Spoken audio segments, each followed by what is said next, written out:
तो मुझे याद आती हैं ये बातें जब एकांत का समय होता है, जब मैं इस तरह के चिंतन करता हूँ तो मैं अपने आप में भी सत्संग करता रहता हूँ।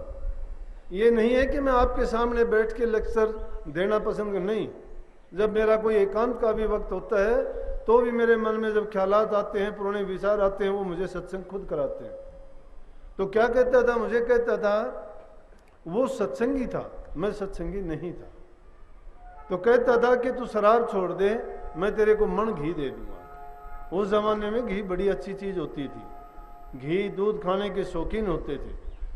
आज वो मुझे बात याद आती है कि वो मित्र था, मेरा हितैषी था, मेरी गलतियां निकालना चाहता था, इसलिए दूसरा आदमी का गलती निकालने का, गलती बताने का और उसको उनसे छुटकारा दिलाने का काम कौन करता है? मित्र करता है। वो उसकी गलतियों को प्रेम प्रीत के मार्ग से, उसको ये नहीं कि कोई उसके ऊपर दबाव नहीं डालता, उसको किसी प्रकार का कोई वो नहीं करता, लेकिन वो उसको प्यार से, प्रेम से उसकी बुराई को बता भी देता है, निकलवाना भी चाहता है। तो सत्संगियों के लिए दूसरा तरीका क्या मिलता है कि वो हमें अपने मित्रों से, सत्संगी से बढ़ के सत्संगी का कोई हितैषी नहीं हो सकता। और जो सत्संगी होके एक दूसरे से बैर विरोध करता है, ईर्ष्या रखता है, निंदा के रास्ते पे चलता है, उसको सत्संगी नहीं कहना चाहिए। मैं तो कहता हूं कि कई बार कई आते हैं मेरे साथ आके कहते हैं कि मेरे साथ धोखा हुआ, और धोखा किसने किया पूछता हूं तो कहता है कि मेरे मित्र ने किया। मैं कहता हूं अरे मित्र होता है वो कभी किसी से धोखा थोड़ा करता है, वो तो तेरा दुश्मन हुआ। मित्र कभी किसी का बुरा नहीं करता, मित्र तो मित्र का ऐब भी छिपा लेता है। मित्र मित्र के गुणों को बड़े उभार के और बड़ा जोर शोर से कहता है, उसके थोड़े से की भी ज्यादा गुणों का बखान करता है, उसकी बड़ाई करता है। और उसमें अगर कोई बुरी चीज है, कोई नकारात्मक वस्तुएं, चीजें हैं, आदत हैं, तो उनको क्या करता है? दबाने की कोशिश करता है, वो मित्र होता है। इसलिए मैं कहता हूं कि दूसरा, हमें अपनी गलतियों का पता हमारे मित्रों के द्वारा, शुभ चिंतकों के द्वारा, हमारे हितैषियों के द्वारा, सत्संगियों के द्वारा पता चलता है। और तीसरी प्रकार का जो हमारी गलतियों को दर्शाता है, वो हमारा सबसे प्यारा होता है, हमारा निंदक। निंदक जब तक इंसान का नहीं होगा, उसको उसकी बुराइयों का पता नहीं चलेगा। हम निंदक पर बुरा मानते हैं, बुरा नहीं मानना चाहिए। कबीर साहब जैसे महापुरुषों ने निंदकों की बड़ी बड़ाई की है, और उन्होंने क्या कहा है कि निंदक मेरा ना मरो जीवो आद जुगाद, हम तो ये पद पाई यार निंदक के प्रसाद। निंदक एक प्रकार का हमें प्रसाद देता है। कबीर साहब जिस जमाने में हुए थे, उस जमाने में हिंदू मुसलमान का झगड़ा था, समाज में पंडित लोगों का वर्चस्व था। जब उनकी बातों पर, उनकी पोप लीला पर, उनके आडंबरों पर जब कुठाराघात करते थे, कबीर साहब जो सत्य का बखान करते थे, उन लोगों को बात अखरती थी।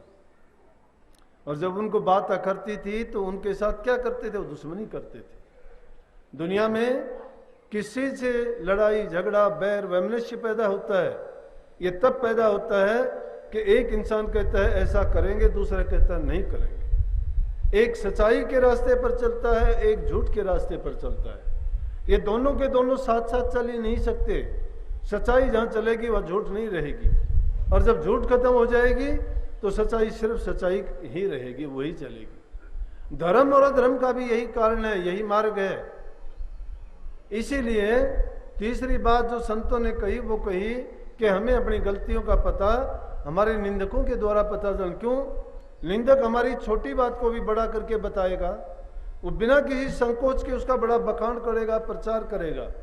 और जब हमें पता लगेगा, बहुत सुंदर मिसाल है इसके बारे में, और उससे बचने के लिए उपाय क्या है कि जब निंदक लोग हमारी बुराइयों का बखान करते हैं, ये साधकों के लिए बताता हूं, जो साधक लोग हैं, जो सूरज शब्द मार्ग में चल के नाम की कमाई करके अपने जीवन को सफल करना चाहते हैं, जो आध्यात्मिकता के मार्ग में उन्नति प्राप्त करना चाहते हैं, जो जीते जी मुक्त हो जाना चाहते हैं, जो इसी जीवन में मरना सीख जाना चाहते हैं, और जो इस जीव का कल्याण करना चाहते हैं, उनके लिए ये मार्ग है। ये कलाम अहरे खैरों के लिए नहीं है, ये संतों का सत्संग कोई मेला ठेला नहीं होता, ये कोई नाटकबाजी तमाशा नहीं होता, यहाँ कोई ड्रामे नहीं किए जाते, लोगों को बहकाना सत्संग नहीं है। सत्य का बखान करना, सत्य के मार्ग पर चलाना, बुराइयों और आडंबरों से छुटाना सत्संग है। ये जीव बेचारा भ्रम में पड़ के इस दुनिया में ऐसे ऐसे आडंबरी लोग हुए जिन्होंने इनको धोखा दे के जीव को ऐसा फंसाया कि बेचारे भूल भरम में पड़ के कोई मिट्टी को पूजता है, कोई पत्थर को पूजता है, कोई पेड़ को पूजता है, कोई मंदिरों में, कोई मस्जिदों में, कोई यज्ञों में, कोई हवनों में, कोई पूजा पाठ में भूल भटक गए लोग सब। लेकिन जो सच्ची बात थी, जिन बातों से जीव का कल्याण होना था, उन चीजों से तो कोसों दूर चले गए। क्यों चले गए? जीव आलसी बनता चला गया। जीव को सुगमता चाहिए, मेहनत नहीं करना चाहता। भक्ति तो त्याग चाहती है, भक्ति तप चाहती है, भक्ति इन मिथ्या चीजों को सबको नकारती है, लेकिन दुनियादारी की चीज इनको अपनाना चाहते हैं। इसलिए निंदक की बातों का बुरा ना मानो, बल्कि निंदक को अपना हितैषी मानो। और जब निंदक तुम्हारी कोई बात कहता है तो उससे सबक लो कि अगर आप में बुराई है तो उस बुराई को निकालो। अगर निंदक आपकी झूठी कहता है तो उसको कहने दो, वो आपके लिए अच्छा करता है कि आप में बुराई आने ही ना पाए। और चौथी चीज है इंसान स्वयं।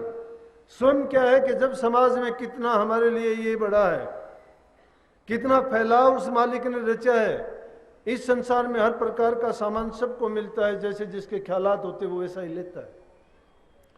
अगर हम थोड़ी भी दृष्टि डाल के देखें, जिस प्रकार का आदमी होगा उसको उसी प्रकार की वस्तुएं यहां मिल जाएंगी। तो लोगों में जो कोई बुराई देखते हो जो तुम्हें अच्छी चीज नहीं लगती है, इसका मतलब वो बुराई है, उस बुराई को तुम्हारे अंदर ना आने दो। उस बुराई से तुम बच जाओ, खुद ही बच जाओ। जब दूसरे को देखते हो कि इस चीज के कारण इस आदमी की ये बर्बादी हुई है, बदनामी हुई है, या इसके लिए इसको इतना नुकसान उठाना पड़ा है, उन चीजों को तुम भी त्याग दो। ये चार चीजें हैं जिनको सत्संगी लोग आराम से अपनी गलतियों को पहचान सकता है, सुधार सकता है। ये गलतियां जब इस प्रकार से निकल जाती हैं तो वो इंसान इस प्रकार से अपनी चमक दमक में आ जाता है, जिस प्रकार से सुनार खोटे लोहे को जिसमें खोट मिला हुआ होता है, अग्नि की भट्टी में उसको तपा के खोट को बाहर निकाल देता है, सोने को उज्जवल पवित्र बना देता है और उसका सही रूप और उसकी चमक उसमें आ जाती है। इस दुनिया में जो काम हम करते हैं, अगर हमने परमार्थ का, परोपकार का काम किया है तो ये हमारे काम आएगा। अगर हम परमार्थ कुछ किया ही नहीं है तो चाहे हमारे पास कितनी धन दौलत हो, कितने महल मकान हो, कितने इज्जत शोहरत हो, कितने ही पदार्थ दुनिया के इकट्ठे किए हों, चाहे लाखों राजा भूपति ये हमें मस्तक झुकाते हो, हमें क्या मिलेगा उन चीजों से? कबीर तासो प्रीत कर जाको ठाकुर राम, पंडित राजे भूपति आवे कोने काम। कबीर तासो प्रीत कर, कबीर जी कहते हैं तासो प्रीत कर जाको ठाकुर राम। जिसका ठेकेदार, जिसका सब कुछ करता धरता हरता कौन है? राम है। ये पंडित राजे भूपति इस जीव के क्या काम आएंगे? अगर इस जीव को संसार में फंसा दिया तो हमारे साथ चलने वाली चीज हमारे नेक कर्म होंगे। और नेकी कहां से होगी? नेकी हमारे से व्यक्तिगत रूप से करने से होगी। एक सेठ था, किसी महात्मा के पास जाया करता था, तो जाते जाते ये बात भी है कि किसी महापुरुष के दर्शन मिल जाए, उनका आशीर्वाद मिल जाए, उनका थोड़ा संग भी मिल जाए। लेने वाला होना चाहिए।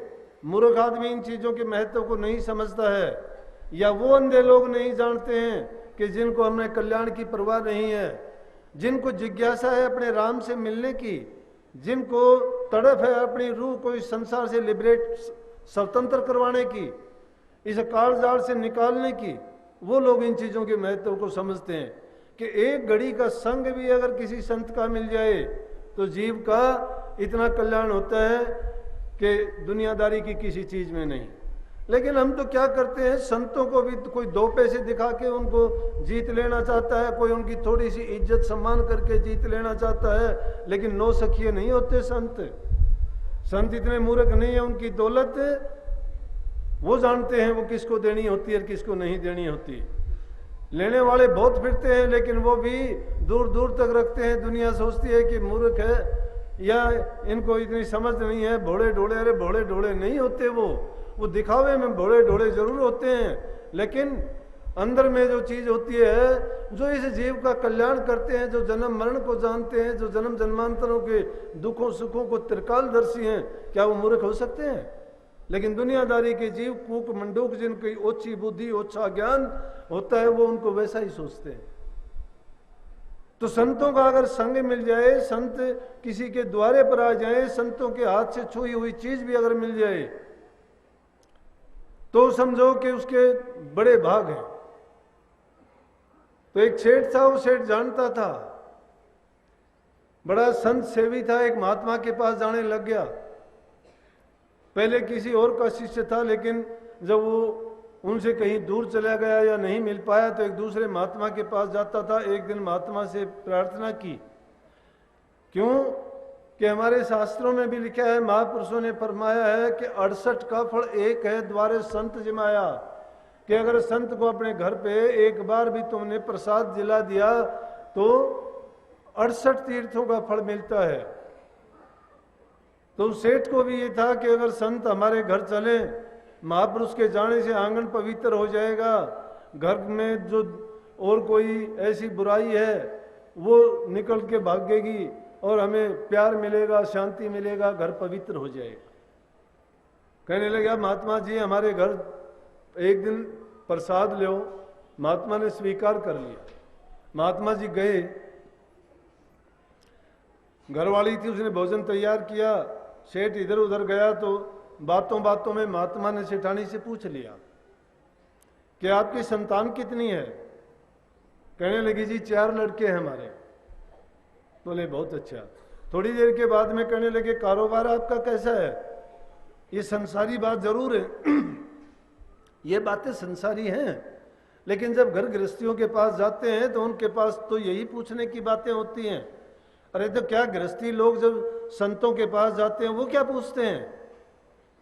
वो भक्ति का नाम नहीं लेते, परमार्थ की बात कभी नहीं पूछते, साधन अभ्यास का नाम का जिक्र तक नहीं करते। उनकी भी यही डिमांड होती है।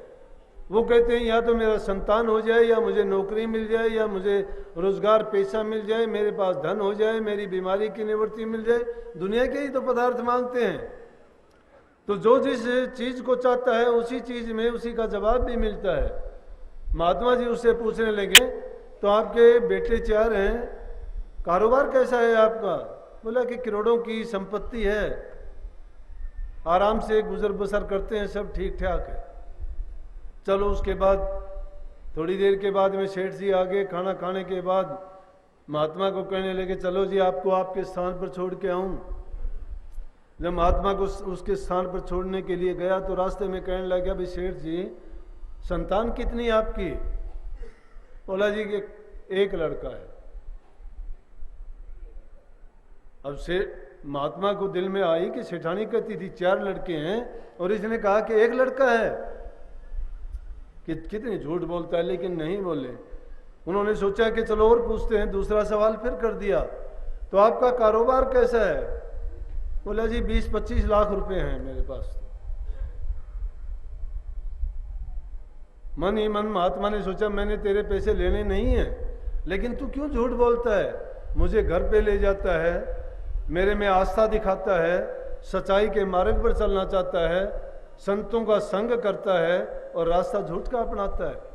ये बातें मन मन में महापुरुष ने सोची और तीसरा सवाल फिर कर दिया कि चलो अब और बात साफ हो जाएगी। कहने लगे, हाँ सेठ जी उम्र कितनी है आपकी? सेठ जी की उम्र देखने में लगती 60 साल। कहने लगे, जी 20 साल उम्र है मेरी। बोले फिर तो महात्मा से रहा नहीं गया। महात्मा कहने लगे कि सेठ जी क्यों झूठ बोलते हो सारी चीजों की? कि मैंने आपकी घरवाली से पता किया कि आपके पुत्र कितने हैं, तो उन्होंने कहा 4 पुत्र हैं। आप कहते हो मेरा 1 पुत्र है। मैंने आपके पुत्र लेने नहीं है, किस लिए झूठ बोली? कहने लगे, महात्मा जी नाराज ना हो और आप मेरी बात को समझने का प्रयास करो कि बिंदी संतान मुझे 4 ही पुत्र हैं, कोई शक नहीं इसमें, लेकिन मेरा पुत्र एक ही है। मेरे धर्म कर्म के कामों में परोपकार और परमार्थ में मेरा साथ देने वाला एक है। 3 जो है वो निपट संसारी आदमी हैं, उनको कोई मतलब नहीं, ना परोपकार जानते हैं, ना परमार्थ जानते हैं, ना धर्म कर्म जानते हैं, और ना ही वो किसी की संत सेव में किसी प्रकार की उनकी रुचि है। तो इसलिए उनको मैं क्या कहूँगा, संतान 2 प्रकार की होती हैं। आप भी जो संतान बैठी हुई है निश्चित रूप से बिंदु से पैदा हुई हैं। बिंदु जो जल के बूंद से पैदा होती हैं, लेकिन संत जिसको बीज दे के पैदा कर देते हैं, वो भृंग की तरह से बना के उनको पैदा करते हैं, वो नादी होती है। और नाद मतलब होता है शब्द का, जो शब्द की धुन सुना के जिसको संसार में बना देते हैं, वो नादी संतान है। नादी संतान जो काम करती है वो बिंदी संतान काम नहीं करती। स्वार्थ के काम में मैंने अभी थोड़ी देर पहले कहा था, पिता पुत्र का भी नाता स्वार्थ का है, मतलब का है, लेकिन जो नादी संतान होगी उसका ये नाता नहीं रहता।